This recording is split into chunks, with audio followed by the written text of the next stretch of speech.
सद्गुरु ओशो कहते हैं कि शारीरिक श्रम एक लज्जापूर्ण कृत्य हो गया है, वह एक शर्म की बात हो गई है। पश्चिम के एक विचारक आल्वेयर कामू ने अपने एक पत्र में मजाक में लिखा है कि एक जमाना ऐसा भी आएगा कि लोग अपना प्रेम भी नौकर के द्वारा करवा लेंगे। अगर किसी को किसी से प्रेम हो जाएगा तो एक नौकर लगा देगा बीच में कि तू मेरी तरफ से प्रेम करा। यह संभावना किसी दिन घट सकती है, क्योंकि और सब तो हम दूसरों से करवाना शुरू कर दिए हैं। सिर्फ प्रेम भर एक बात रह गई है जो हम खुद ही करते हैं। प्रार्थना हम दूसरे से करवाते हैं। एक पुरोहित को रखवा लेते हैं, कहते हैं हमारी तरफ से प्रार्थना कर दो, हमारी तरफ से यज्ञ कर दो। मंदिर में एक पुजारी पाल लेते हैं, उससे कहते हैं कि तुम हमारी तरफ से पूजा कर देना। प्रार्थना और पूजा भी हम नौकरों से करवा लेते हैं। तो कोई आश्चर्य नहीं है कि जब परमात्मा से प्रेम का कृत्य हम नौकरों से करवा लेते हैं तो कोई बहुत कठिन नहीं है कि किसी दिन समझदार आदमी अपना प्रेम भी नौकरों से करवा ले। इसमें कौन सी कठिनाई है? और जो नहीं नौकरों से करवा सकेंगे वे लज्जित होंगे कि हम गरीब आदमी हैं, हमको खुद ही अपना प्रेम करना पड़ता है।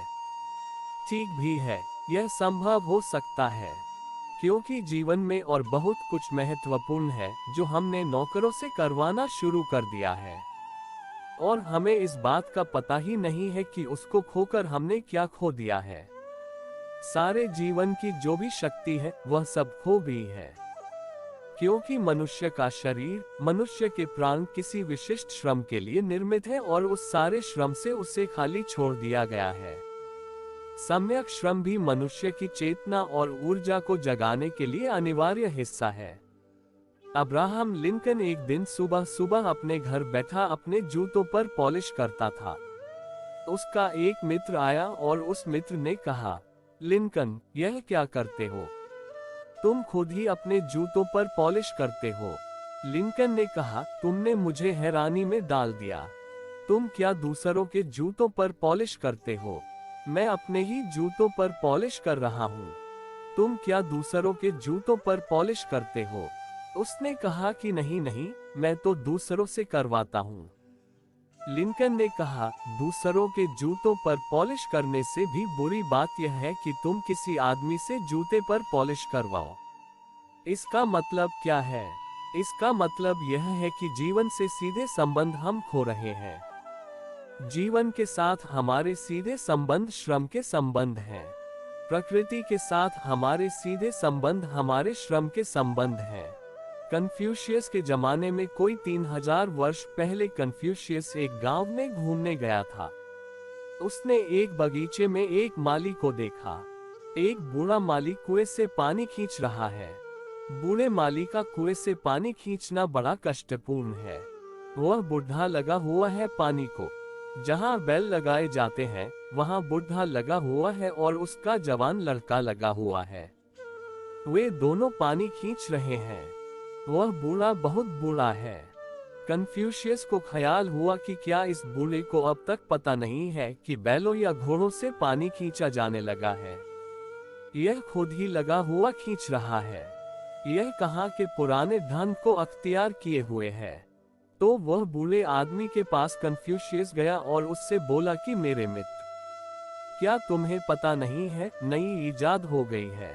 लोग घोड़े और बैलों को जोत कर पानी खींचते हैं, तुम खुद लगे हुए हो। उस बूढ़े ने कहा, धीरे बोलो, धीरे बोलो, क्योंकि मुझे तो कुछ खतरा नहीं है, लेकिन मेरा जवान लड़का न सुन ले। कन्फ्यूशियस ने कहा, तुम्हारा मतलब? उस बूढ़े ने कहा, मुझे सब इजाद पता है, लेकिन सब इजाद आदमी को श्रम से दूर करने वाली है और मैं नहीं चाहता कि मेरा लड़का श्रम से दूर हो जाए, क्योंकि जिस दिन वह श्रम से दूर होगा उसी दिन जीवन से भी दूर हो जाएगा। जीवन और श्रम समानार्थक हैं। जीवन और श्रम एक ही अर्थ रखते हैं, लेकिन धीरे धीरे हम उनको धन्यभागी कहने लगे हैं जिनको श्रम नहीं करना पड़ता है और उनको अभागे कहने लगे हैं जिनको श्रम करना पड़ता है। और यही हुआ भी। एक अर्थ में बहुत से लोगों ने श्रम करना छोड़ दिया, तो कुछ लोगों पर बहुत श्रम पड़ गया। बहुत श्रम प्राण ले लेता है, कम श्रम भी प्राण ले लेता है। इसलिए मैंने कहा, सम्यक श्रम, श्रम का ठीक ठीक विभाजन। हर आदमी के हाथ में श्रम होना चाहिए, और जितनी तीव्रता से और जितने आनंद से और जितने अहोभाव से कोई आदमी श्रम के जीवन में प्रवृत्त होगा, उतना ही पाएगा कि उसकी जीवन धारा मस्तिष्क से उतरकर नाभि के करीब आनी शुरू हो गई है। क्योंकि श्रम के लिए मस्तिष्क की कोई जरूरत नहीं होती, श्रम के लिए हृदय की भी कोई जरूरत नहीं होती। श्रम तो सीधा नाभि से ही ऊर्जा को ग्रहण करता है और निकलता है। थोड़ा श्रम, ठीक आहार के साथ साथ थोड़ा श्रम अत्यंत आवश्यक है। और यह इसलिए नहीं कि यह किसी और के हित में है कि आप गरीब की सेवा करें तो यह गरीब के हित में है, कि आप जाकर गांव में खेती बाड़ी करें तो यह किसानों के हित में है, कि आप कोई श्रम करेंगे तो बहुत बड़ी समाज सेवा कर रहे हैं। झूठी है ये बातें। यह आपके हित में है और किसी के हित में नहीं है। किसी और के हित का इससे कोई संबंध नहीं है। किसी और का हित इससे हो जाए वह बिल्कुल दूसरी बात है, लेकिन यह आपके हित में है। चचिल रिटायर हो गया था पीछे, तो मेरे एक मित्र उससे मिलने गए और उसके घर गए। वह अपनी बगिया में उस बुढ़ापे में खोदकर कुछ पौधे लगा रहा था। तो मेरे मित्र ने उनसे कुछ राजनीति के प्रश्न पूछे। चचिल ने कहा, छोड़ो भी, वह बात खत्म हो गई। अगर अब मुझसे कुछ पूछना है तो दो चीजों के बाबत पूछ सकते हो। अगर बाइबल के बाबत कुछ पूछना है तो इधर मैं पढ़ता हूँ, और बागवानी के संबंध में पूछना है तो इधर मैं बागवानी करता हूँ। बाकी अब राजनीति के संबंध में मुझे कोई मतलब नहीं है। हो गई वह दौड़ खत्म। अब मैं श्रम कर रहा हूँ और प्रार्थना कर रहा हूँ। वे लौटकर मुझसे कहने लगे कि मेरी कुछ समझ में नहीं आया कि चचिल कैसा आदमी है। मैं सोचता था कुछ उत्तर देगा वह। उसने कहा, अब मैं श्रम कर रहा हूँ और प्रार्थना कर रहा हूँ। मैंने उनसे कहा, उसने दो शब्द पुनरुक्त किए, रिपीटिशन किया। श्रम और प्रार्थना एक ही अर्थ रखते हैं, दोनों पर्यायवाची हैं। और जिस दिन श्रम प्रार्थना हो जाता है और जिस दिन प्रार्थना श्रम बन जाती है, उस दिन सम्यक श्रम उपलब्ध होता है। थोड़ा श्रम अत्यंत आवश्यक है, लेकिन श्रम की तरफ ध्यान नहीं गया भारत के सन्यासियों का भी ध्यान, क्योंकि उन्होंने श्रम से अपने हाथ अलग खींच लिए। श्रम करने का उन्हें सवाल नहीं था, वे दूर हट गए। धनपति इसलिए दूर हट गया कि उसके पास धन था, वह श्रम खरीद सकता था। सन्यासी इसलिए दूर हट गए कि उन्हें संसार से कुछ लेना देना न था, उन्हें कुछ पैदा न करना था, पैसा न कमाना था, उन्हें श्रम की जरूरत क्या थी।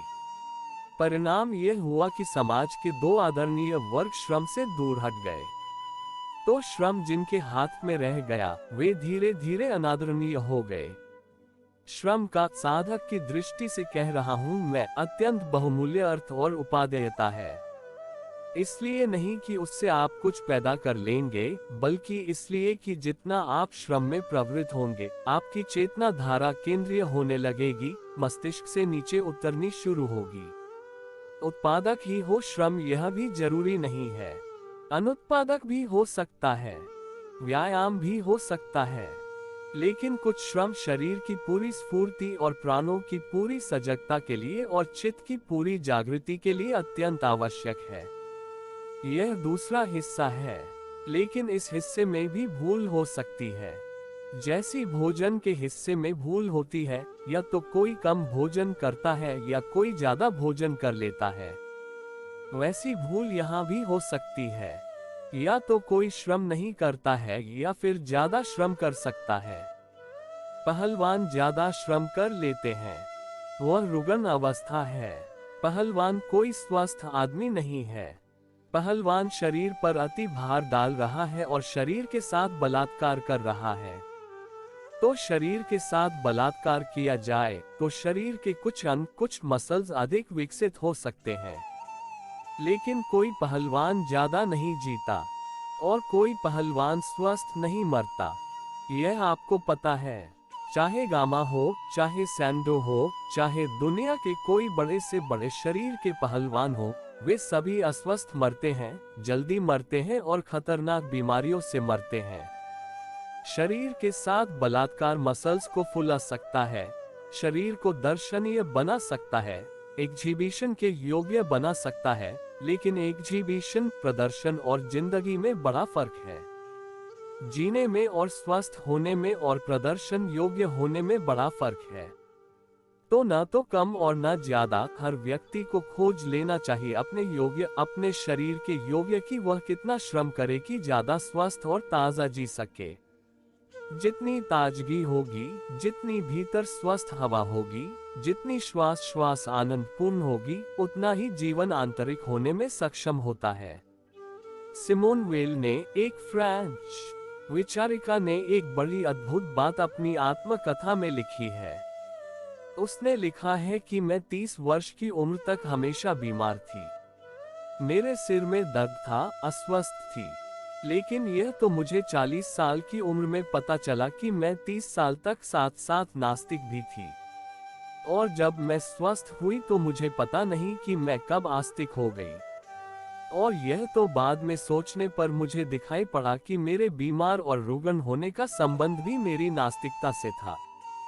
जो आदमी रुग्ण और बीमार है, वह परमात्मा के प्रति धन्यवाद से भरा हुआ नहीं हो सकता। उसके मन में थैंकफुलनेस नहीं हो सकती परमात्मा के प्रति।